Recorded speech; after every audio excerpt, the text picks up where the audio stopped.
ನಾರಾಯಣಂ ಸುರಗುರುಂ ಜಗದೇಕನಾಥಂ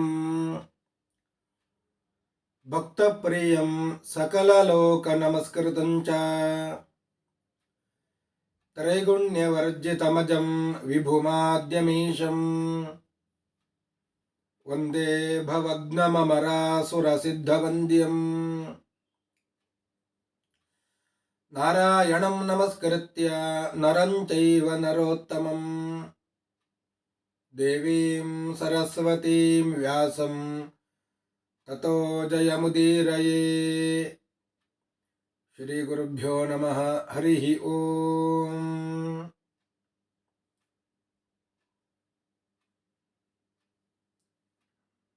ಯುಧಿಷ್ಠಿರ ತನ್ನ ತಮ್ಮಂದಿರನ್ನ ದೃಪದ, ವಿರಾಟ, ಕೇಕಯ ದೇಶದ ರಾಜರನ್ನೆಲ್ಲ ಕರ್ಕೊಂಡು ಕೃಷ್ಣನ ಬಳಿಗೆ ಬಂದಿದ್ದಾನೆ. ತನ್ನ ನೋವನ್ನ ಹೇಳಿಕೊಳ್ಳುತ್ತಾ ಇದ್ದ. ಕೃಷ್ಣ, ನಮ್ಮ ಕಷ್ಟವನ್ನ ಪರಿಹಾರ ಮಾಡಲಿಕ್ಕೆ ನೀನಲ್ಲದೆ ಬೇರೆ ಯಾರಿದ್ದಾರೆ? ನತ ತ್ವದನ್ಯಂ ಪಶ್ಯಾಮಿ ಯೋನ ಆಪಸ್ವತಾರಯೇತ್. ಆಪತ್ತು ಬಂದಾಗ ಆಪತ್ತಿನಿಂದ ಪಾರು ಮಾಡುವವ ನೀನಲ್ಲದೆ ಬೇರೆ ಯಾರಿದ್ದಾರೆ ಅಂತ ಹೇಳಿ ಕೃಷ್ಣನ ಬಳಿ ತಮಗೆ ಏನೆಲ್ಲ ತೊಂದರೆ ಆಗಿದೆ, ನಮ್ಮ ಸಂಪತ್ತು ನಮಗೆ ಬರ್ತಾ ಇಲ್ಲ, ಯುದ್ಧ ಮಾಡಬೇಕಾದ ಅನಿವಾರ್ಯತೆ ಬಂದಿದೆ, ಯುದ್ಧ ಮಾಡದ ರೀತಿಯಲ್ಲಿ ನಮ್ಮ ಸಂಪತ್ತು ನಮಗೆ ಬರುವ ರೀತಿಯಲ್ಲಿ ಏನಾದರೂ ಪರಿಹಾರ ಇದ್ದರೆ, ಉಪಾಯ ಇದ್ದರೆ ತಿಳಿಸು. ನಾವು ಕೇಳಿದ್ದು ಎಷ್ಟು? ಕುಶಸ್ಥಲಂ ಋಕಸ್ಥಲಂ ವಾಸಂತೀಂ ವಾರಣಾವತಂ. ಕುಶಸ್ಥಲ, ವೃಕಸ್ಥಲ, ವಾಸಂತಿ, ವಾರಣಾವತ, ಮತ್ತೆ ಅವನಿಗೆ ತೋಚಿದ ಒಂದು ರಾಜ್ಯ, ಹೀಗೆ ಒಟ್ಟು 5 ರಾಜ್ಯವನ್ನು ಕೇಳಿದ್ದು. ಅದನ್ನು ಅವ ಕೊಡ್ತಾ ಇಲ್ಲ, ಪುತ್ರ ವ್ಯಾಮೋಹದಿಂದ ಕೊಡ್ತಾ ಇಲ್ಲ. ದುರ್ಯೋಧನ ಆದರೂ ಎಲ್ಲ ಭೂಮಿಗೆ ನಾನೇ ಒಡೆಯ ಅಂತ ಬೀಗುತ್ತಾ ಇದ್ದಾನೆ. ಧೃತರಾಷ್ಟ್ರ ನಿಜವಾಗಿಯೂ ವೃದ್ಧ, ಒಳ್ಳೆಯ ಕುಲದಲ್ಲಿ ಹುಟ್ಟಿದವ, ಭರತ ವಂಶದಲ್ಲಿ ಬಂದವ. ಆದರೆ ಇನ್ನೊಬ್ಬರ ಸಂಪತ್ತನ್ನು ಅಪಹರಣ ಮಾಡುತ್ತಾ ಇದ್ದಾನೆ. ಇನ್ನೊಬ್ಬರ ಸಂಪತ್ತು ಬೇಕು ಅಂತ ಆಸೆ ಪಡ್ತಾ ಇದ್ದಾನೆ. ಲೋಭ. ಈ ಲೋಭ ಏನು ಮಾಡುತ್ತದೆ? ಎಷ್ಟೇ ಒಳ್ಳೆಯ ಕುಲದಲ್ಲಿ ಹುಟ್ಟಿರಲಿ, ಎಷ್ಟೇ ವೃದ್ಧನಾಗಿರಲಿ, ಬೇರೆಯವರ ಸಂಪತ್ತಿನಲ್ಲಿ ಆಸೆಯುಳ್ಳವನಿಗೆ, ಲೋಭವುಳ್ಳವನಿಗೆ ಪ್ರಜ್ಞೆ ಎಂಬುದು ತಪ್ಪಿ ಹೋಗ್ತದೆ. ಲೋಭ ಪ್ರಜ್ಞಾನಂ ಆಹಂತಿ. ಪ್ರಜ್ಞೆ ಅದು ನಾಶವಾಗ್ತದೆ. ಪ್ರಜ್ಞೆ ನಾಶ ಆಯಿತು ಅಂತಾದ್ರೆ ಯಾವುದೇ ದುಷ್ಟ ಕಾರ್ಯವನ್ನ ಮಾಡಿಯೇ ಮಾಡ್ತಾನೆ. ಅವನಿಗೆ ನಾಚಿಕೆಯೇ ಇರುವುದಿಲ್ಲ. ಪ್ರಜ್ಞಾಹಂತಿ ಹತಾಹ್ರಿಯಂ.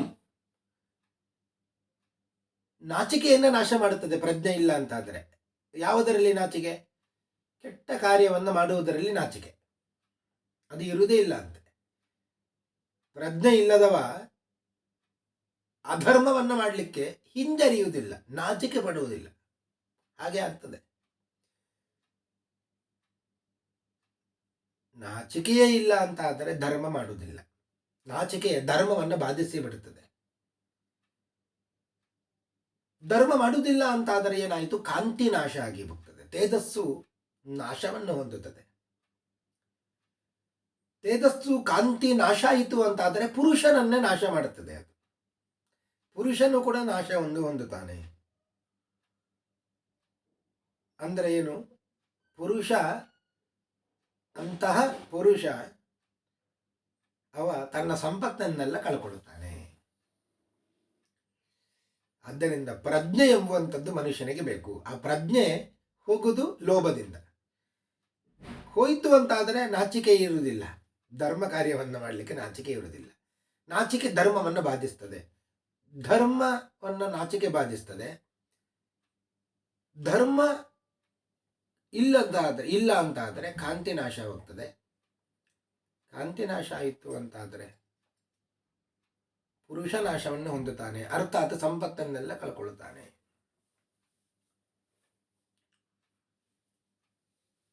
ಸಂಪತ್ತು ಇಲ್ಲದವನ ಕಥೆ ಹೇಗೆ?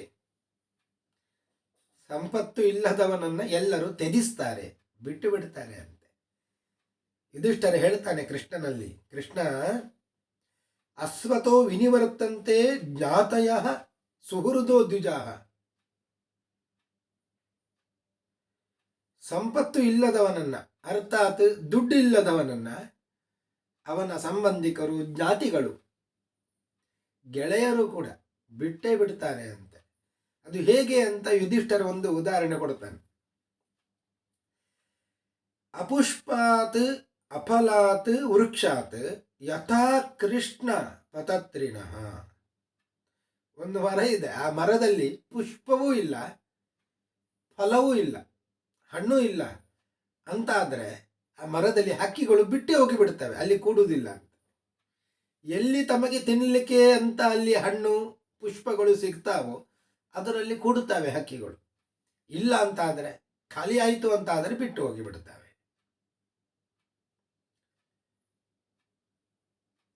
ಅಪುಷ್ಪಾತ್ ಅಫಲಾತ್ ವೃಕ್ಷಾತ್ ಯಥಾ ಕೃಷ್ಣ ಪತತ್ರಿಣಃ.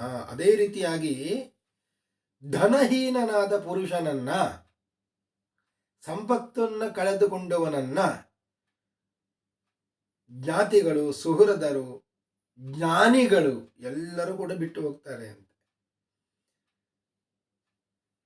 ಇದೇ ದೊಡ್ಡ ಮರಣ. ಏತಚ್ಚ ಮರಣಂ ತಾತ ಯದಸ್ಮಾತ್ ಪತಿತಾದಿವ.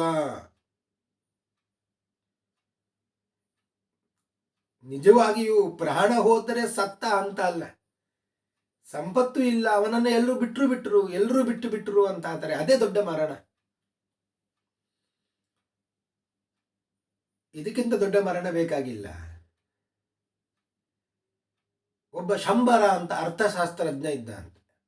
ಅವ ಹೇಳ್ತಾ ಇದ್ದ, ಒಬ್ಬ ಮನುಷ್ಯ ಬೆಳಗ್ಗೆದ್ದು ಕೂಡಲೇ ಇವತ್ತಿನ ಆಹಾರಕ್ಕೆ ನಾನು ಏನು ಮಾಡಲಿ, ಏನು ಇಲ್ಲವ,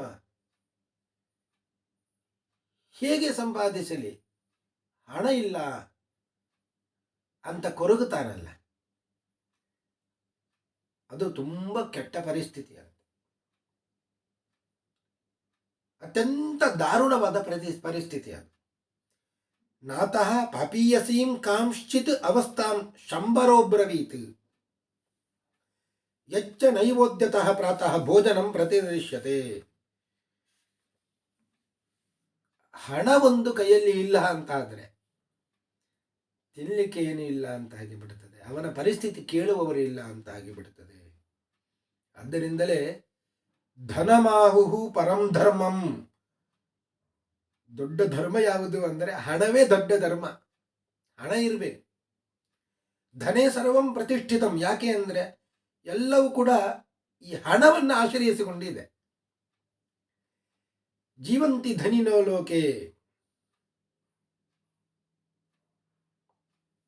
ಮೃತಾಯೇತು ಅದನ ನರಹ. ಧನಿಕರು ಮಾತ್ರ ಜೀವನ ಮಾಡುತ್ತಾರೆ ಲೋಕದಲ್ಲಿ. ಅಧನಾಹ ಮೃತಾಹ. ಸಂಪತ್ತು ಇಲ್ಲದವರು ಮರಣವನ್ನೇ ಹೊಂದಬೇಕು. ಮೃತಪ್ರಾಯರು ಕೂಡ.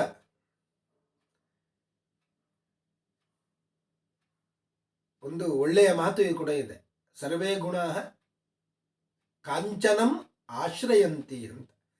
ಎಲ್ಲವೂ ಕೂಡ ಈ ದುಡ್ಡನ್ನು ಅವಲಂಬಿಸಿಕೊಂಡಿದೆ ಅಂತ. ಅದನ್ನೇ ಯುಧಿಷ್ಠಿರ ಕೃಷ್ಣನ ಬಳಿ ಹೇಳ್ತಾ ಇದ್ದಾನೆ.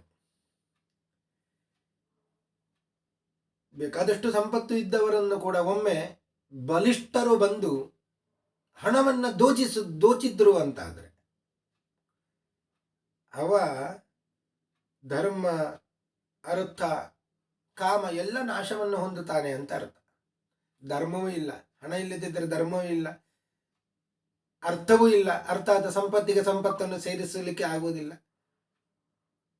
ಕಾಮವೂ ಇಲ್ಲ ಅಂತ ಆಗಿಬಿಡುತ್ತದೆ. ಇಂತಹ ಅವಸ್ಥೆ ಬಂದರೆ ಏನಾಗ್ತದೆ, ಕೆಲವರೆಲ್ಲ ಮರಣವನ್ನೇ ಹೊಂದಿಬಿಡ್ತಾರೆ, ಬೇರೆ ಬೇರೆ ಊರನ್ನು ಬಿಟ್ಟು ಹೋಗಿಬಿಡ್ತಾರೆ. ಇನ್ನು ಕೆಲವರು ಕಾಡಿಗೆ ಹೋಗಿಬಿಡ್ತಾರೆ. ಗ್ರಾಮಾನ್ ಏಕೆ ವನ ಏಕೆ ನಾಶಾಯೈವ ಪ್ರವರಜು. ಕೆಲವರು ಆತ್ಮಾನಂ ಏಕೆ ತ್ಯಕ್ಷಂತಿ, ದೇಹತ್ಯಾಗ ಮಾಡಿಬಿಡ್ತಾರೆ ಕೆಲವರು, ಹಣ ಇಲ್ಲ ಅಂತ ಆದಾಗ. ಇನ್ನು ಕೆಲವರು ಶತ್ರುಗಳ ವಶರಾಗಿ ಬಿಡ್ತಾರೆ, ಯಾಂತ್ಯನ್ನೇ ದ್ವಿಷತಾಂ ವಶಂ. ಇನ್ನು ಕೆಲವರು ದಾಸ್ಯಮೇಕೆ ನ ಗಚ್ಚಂತಿ,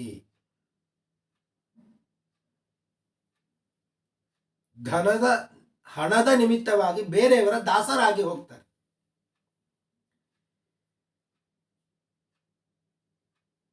ಎಂತಹ ದೊಡ್ಡ ಆಪತ್ತು! ಈ ಆಪತ್ತು ಮನುಷ್ಯನಿಗೆ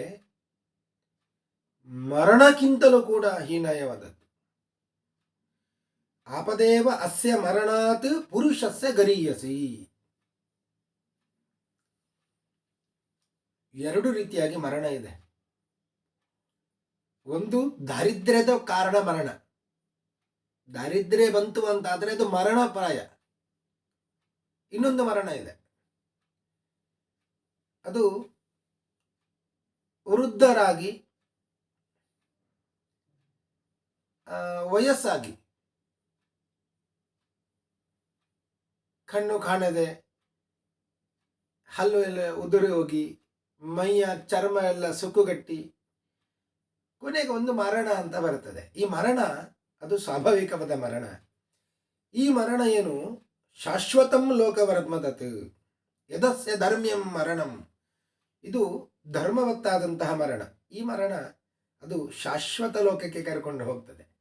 ಅದೇ ದಾರಿದ್ರ್ಯದಿಂದ ಬರುವ ಮರಣ ಅದು ನರಕ. ಅದಕ್ಕಿಂತ ದೊಡ್ಡ ನರಕ ಬೇಡ. ನಿಜವಾದ ಸ್ವಾಭಾವಿಕವಾದ ಮರಣ ಅದು ಸ್ವರ್ಗಕ್ಕೆ ಕರ್ಕೊಂಡು ಹೋಗ್ತದೆ, ಒಳ್ಳೆ ಲೋಕಕ್ಕೆ, ಶಾಶ್ವತವಾದ ಲೋಕಕ್ಕೆ ಕರ್ಕೊಂಡು ಹೋಗ್ತದೆ. ಕೃಷ್ಣ, ನಮ್ಮ ಪರಿಸ್ಥಿತಿ ಹಾಗೆ ಆಗಿದೆ. ಈಗ ಬೇಕಾದಷ್ಟು ಸಂಪತ್ತು ಇದ್ದವರು ನಾವು, ಈಗ ಏನೂ ಇಲ್ಲ ಅಂತ ಆಗಿದೆ ನಮ್ಮದು. ನಾವು ಕೂಡ ಮರಣಪ್ರಾಯರಾಗಿದ್ದೇವೆ. ನಮ್ಮನ್ನು ಏನಾದರೂ ಮಾಡಿ ನೀನು ಮೇಲೆ ಎಬ್ಬಿಸಬೇಕು ಕೃಷ್ಣ. ನ ತಥಾ ಬಾಧ್ಯತೆ ಕೃಷ್ಣ ಪ್ರಕೃತಿಯ ನಿರ್ಧನಂ ಜನಃ. ಮೊದಲು ಸಂಪತ್ತಿನಿಂದ ಬೆಳೆದಿರ್ತಾರೆ, ಬೇಕಾದಷ್ಟು ಸಂಪತ್ತು ಇರುತ್ತದೆ, ಏನು ತೊಂದರೆ ಇಲ್ಲ, ಸುಖದಿಂದ ಬೆಳೆದಿರ್ತಾರೆ. ಮತ್ತೆ ಅದನ್ನು ಕಳ್ಕೊಳ್ಳುತ್ತಾರಲ್ಲ. ಬೇಕಾದಷ್ಟು ಸಂಪತ್ತು ಇದ್ದವರು ಒಮ್ಮೆ ಕಳ್ಕೊಳ್ಳುತ್ತಾರಲ್ಲ, ಆ ಬಾಧೆ ಅದನ್ನು ಅನುಭವಿಸಲಿಕ್ಕೆ ಸಾಧ್ಯವೇ ಇಲ್ಲ. ಅಂತಹ ಬಾಧೆ ಯಾವ ಪ್ರಕೃತಿ ವಿಕೋಪದಿಂದಲೂ ಕೂಡ ಅನುಭವಿಸಿರುವುದಿಲ್ಲ ಅವರು.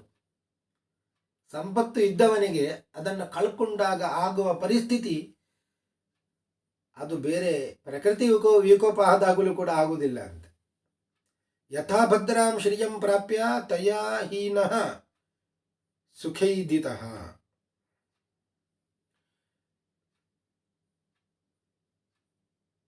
ಆದರೆ ಕೃಷ್ಣ, ಕೆಲವರಿದ್ದಾರೆ ತಮ್ಮ ಅಪರಾಧದಿಂದಲೇ ಬೇಕಾದಷ್ಟು ತೊಂದರೆಯನ್ನು ಅನುಭವಿಸಿಕೊಂಡಿರುತ್ತಾರೆ. ಸಂಪತ್ತನ್ನು ದುಶ್ಚಟಗಳಿಗೆ ಉಪಯೋಗಿಸಿಕೊಂಡು ಕಳ್ಕೊಳ್ಳುತ್ತಾರೆ. ಕಳ್ಕೊಂಡ ಮೇಲೆ ದೊಡ್ಡ ವ್ಯಥೆ, ದುಃಖ ಆಯಿತು. ಯಾರು ಕಾರಣ? ದೇವರನ್ನು ದೂರುತ್ತಾರೆ. ಸತತ ಆತ್ಮಾಪರಾಧೇನ ಸಂಪ್ರಾಪ್ತೋ ವ್ಯಸನಂ ಮಹತ್. ತಮ್ಮದೇ ಅಪರಾಧದಿಂದ ವ್ಯಥೆ ಬಂತು. ಕೊನೆಗೆ ಹೇಳುದು ಯಾರನ್ನ, ದೂರುದು ಯಾರನ್ನ ಅವರು? ಸೇಂದ್ರಾನ್ ಗರ್ಹಯತೆ ದೇವಾನ್ ಆತ್ಮಾನಂ ನ ಕಥಂಚನ. ತನ್ನನ್ನು ದೂರಿಕೊಳ್ಳುವುದಿಲ್ಲ, ತನ್ನಿಂದ ಆಯಿತು ಅಂತ ಹೇಳಿಕೊಳ್ಳುವುದಿಲ್ಲ.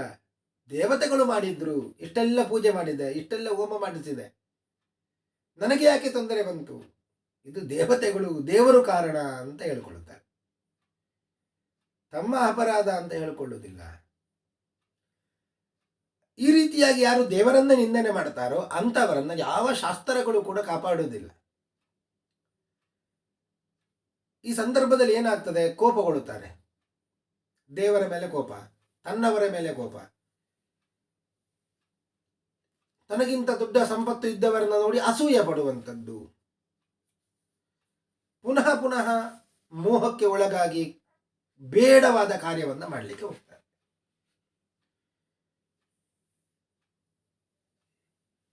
ಹೀಗೆಲ್ಲ ಆಗುದು ಯಾವಾಗ? ಸಂಪತ್ತು ಮೊದಲು ಇದ್ದು ಅಥವಾ ಇಲ್ಲದಾದಾಗ, ಅಥವಾ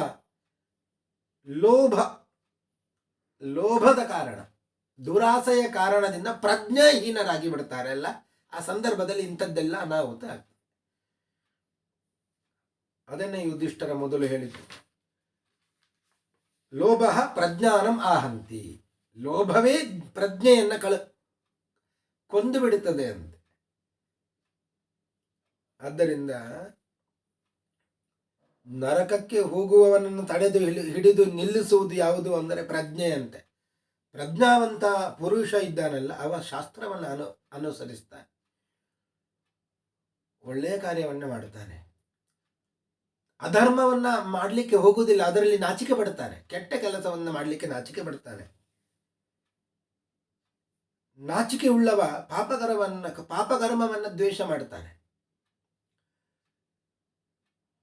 ಆಗ ಅವನ ಸಂಪತ್ತು ಅಭಿವೃದ್ಧಿಯನ್ನು ಹೊಂದುತ್ತದೆ. ಎಲ್ಲಿವರೆಗೆ ಸಂಪತ್ತು ಇರುತ್ತದೋ ಅಲ್ಲಿಯವರೆಗೆ ಅವ ಮನುಷ್ಯನಾಗಿ ಇರ್ತಾನೆ. ಶ್ರೀಮಾನ್ ಹಿ ಪಾಪಂ ಪ್ರದ್ವೇಷ್ಟಿ ತಸ್ಯ ಶ್ರೀಹಿ ಅಭಿವರ್ಧತೆ. ಶ್ರೀಮಾನ್ ಸ ಯಾವತ್ ಭವತಿ ತಾವತ್ ಭವತಿ ಪೂರುಷಃ.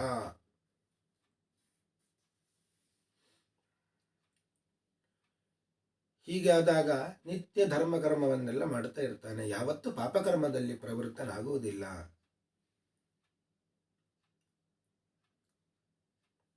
ಕೃಷ್ಣ, ನಾವೆಲ್ಲ ರಾಜ್ಯವನ್ನ ಕಳ್ಕೊಂಡಿದ್ದೇವೆ, ಭ್ರಷ್ಟರಾಗಿದ್ದೇವೆ, ರಾಜ್ಯ ಭ್ರಷ್ಟರಾಗಿದ್ದೇವೆ ನಾವೆಲ್ಲ. ಆದರೂ ನೀನು ನಮ್ಮನ್ನು ನೋಡ್ತಾ ಇದ್ದೀಯಲ್ಲ, ಹೇಗೆ ನಾವು ವಾಸ ಮಾಡ್ತಾ ಇದ್ದೇವೆ, ಪ್ರಜ್ಞೆಯನ್ನು ಕಳ್ಕೊಂಡಿಲ್ಲ. ಇದೆಲ್ಲ ಹೇಗೆ? ಕೃಷ್ಣ, ನಿನ್ನ ಅನುಗ್ರಹದಿಂದ. ತದಿದಂ ಮಯಿತೆ ದೃಷ್ಟಂ ಪ್ರತ್ಯಕ್ಷಂ ಮಧುಸೂದನ. ಈಗ ನಮ್ಮದೇ ಸಂಪತ್ತು ಕೃಷ್ಣ, ನಮ್ಮದೇ ರಾಜ್ಯ, ನಮಗೆ ನಿಜವಾಗಿಯೂ ಸೇರಬೇಕಾದ ರಾಜ್ಯ, ಅದನ್ನು ಯಾವ ಕಾರಣದಿಂದಲೂ ತ್ಯಜಿಸಲಿಕ್ಕೆ ಸಾಧ್ಯ ಇಲ್ಲ. ನಮಗೆ ಬರಲೇಬೇಕು, ನಮ್ಮ ರಾಜ್ಯ ನಮಗೆ ಬರಬೇಕು. ಯಾಕೆ ಅಂದರೆ ಅದನ್ನು ಉಳಿಸಿಕೊಳ್ಳಲಿಕ್ಕೆ ನಾವು ಪ್ರಯತ್ನವನ್ನು ಪಡಲೇಬೇಕು. ಅದರಿಂದ ನಮಗೆ ಮರಣ ಉಂಟಾದರೂ ತೊಂದರೆ ಇಲ್ಲ, ಪ್ರಯತ್ನ ಬಿಡಬಾರದು. ತತ್ರನ ಪ್ರಥಮ ಕಲ್ಪೋ ಯದ್ವಯಂ ತತೆ ಮಾಧವ. ಸಮವಾಗಿ ಹಂಚಿಕೊಳ್ಳುವುದೇ ಮೊದಲ ಮಾರ್ಗ. ಇನ್ನೊಂದು ಮಾರ್ಗ ಇದೆ, ಕೊಟ್ಟಿಲ್ಲ ಅಂದರೆ ಅವರನ್ನು ಕೊಂದಾದರೂ ತಗೊಂಡು ಬರಬೇಕು. ಇದು ಕ್ಷತ್ರಿಯ ಧರ್ಮ. ಪಾಪ ಕ್ಷತ್ರಿಯ ಧರ್ಮೋಯಂ. ಸ್ವಲ್ಪ ಪಾಪ ಭೂಯಿಷ್ಠವಾದದ್ದು ಈ ಕ್ಷತ್ರಿಯ ಧರ್ಮ ಅಂದರೆ. ಆದರೂ ಅದು ಸ್ವಧರ್ಮ. ಸ್ವಧರ್ಮ ನಿಧನಂ ಶ್ರೇಯ. ಅದನ್ನು ಬಿಡುವ ಹಾಗೆ ಇಲ್ಲ. ಅದನ್ನು ಬಿಟ್ಟು ಬೇರೆ ವೃತ್ತಿ ನಮಗೆ ನಿಂದಿತವಾದದ್ದು. ವೃತ್ತಿ ಅನ್ಯ ವಿಗರ್ಹಿತ ಇರುವುದೇ ಹಾಗೆ. ಕ್ಷತ್ರಿಯನ್ನು ಕೊಲ್ಲುವಂಥದ್ದು, ಮೀನನ್ನ ತಿನ್ನುವಂಥದ್ದು, ಶ್ವಾನಂ ಹಂತಿ ನಾಯಿಯನ್ನು ತಿನ್ನುವಂಥದ್ದು, ಕೊಲ್ಲುವಂಥದ್ದು. ಧರ್ಮವೇ ಹೀಗೆ ಇದೆ.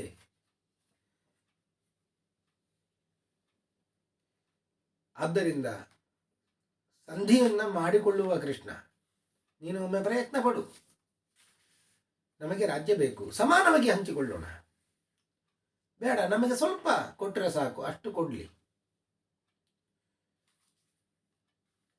ಒಂದು ವೇಳೆ ಇಷ್ಟಕ್ಕೂ ಕೇಳಲಿಲ್ಲ ಅಂತಾದರೆ ಭಯಂಕರವಾದ ಪರಿಣಾಮ ಆಗ್ತದೆ.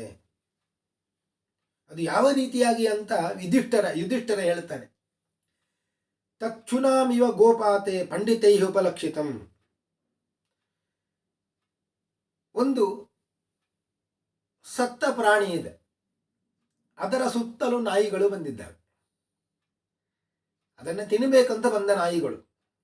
ಅವುಗಳು ಮೊದಲು ಏನು ಮಾಡ್ತವೆ ಅಂದರೆ ಲಾಂಗೂಲ ಚಾಲನಂ ಕ್ಷೇಲ, ಎಲ್ಲ ನಾಯಿಗಳು ಕೂಡ ಬಾಲವನ್ನು ಅಲ್ಲಾಡಿಸ್ತವೆ.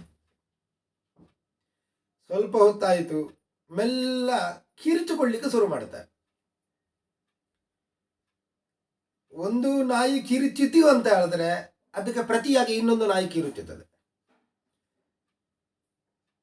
ಸ್ವಲ್ಪ ಹೊತ್ತಾದ್ಮೇಲೆ ಹಲ್ಲನ್ನು ತೋರಿಸ್ಲಿಕ್ಕೆ ಶುರು ಮಾಡ್ತಾರೆ. ದಂತ ದರ್ಶನಂ ಆರಾವಹ, ಹಲ್ಲನ್ನು ತೋರಿಸಿದ ಮೇಲೆ ಮತ್ತೆ ಜೋರಾಗಿ ಕಿರುಚುತ್ತವೆ, ಬೊಗಳುತ್ತವೆ. ಆಮೇಲೆ ಯುದ್ಧ ಪ್ರಾರಂಭ ಆಗ್ತದೆ, ಪರಸ್ಪರ ಯುದ್ಧ ಪ್ರಾರಂಭ. ಯಾಕೆ? ಆ ಮಾಂಸವನ್ನ, ಸತ್ತ ಪ್ರಾಣಿಯ ಮಾಂಸವನ್ನು ತಿನ್ನಬೇಕು ಅಂತ. ಮೊದಲು ಬಾಲ ಅಲ್ಲಾಡಿಸುವಂಥದ್ದು, ಮತ್ತು ಮೆಲ್ಲ ಕಿರುಚುವಂಥದ್ದು, ಮತ್ತೆ ಹಲ್ಲು ತೋರಿಸುವಂಥದ್ದು, ಮತ್ತೆ ಗಟ್ಟಿಯಾಗಿ ಬೊಬ್ಬೆ ಹಾಕುವುದು, ಬೊಗಳುವಂಥದ್ದು, ಮತ್ತೆ ಯುದ್ಧವೇ. ಯಾವುದು ಬಲಿಷ್ಠ ನಾಯಿಯೋ ಅದು ಕೊನೆಗೆ ಎಲ್ಲ ನಾಯಿಗಳನ್ನು ಓಡಿಸಿ ಅದು ಕೊನೆಗೆ ಮಾಂಸವನ್ನು ತಿನ್ನುತ್ತದೆ. ಇಂತಹ ಪರಿಸ್ಥಿತಿ ಮನುಷ್ಯರದ್ದು ಕೂಡ. ಮನುಷ್ಯರು ಕೂಡ ಹೀಗೆ ಮಾಡುವಂಥದ್ದು. ಈಗ ಅವರು ನಮಗೆ ಕೇಳಿದ್ರೆ ರಾಜ್ಯವನ್ನು ಕೊಟ್ಟಿಲ್ಲ ಅಂತಾದರೆ ನಾವು ಕೂಡ ಮಾಡೋದು ಅದನ್ನೇ.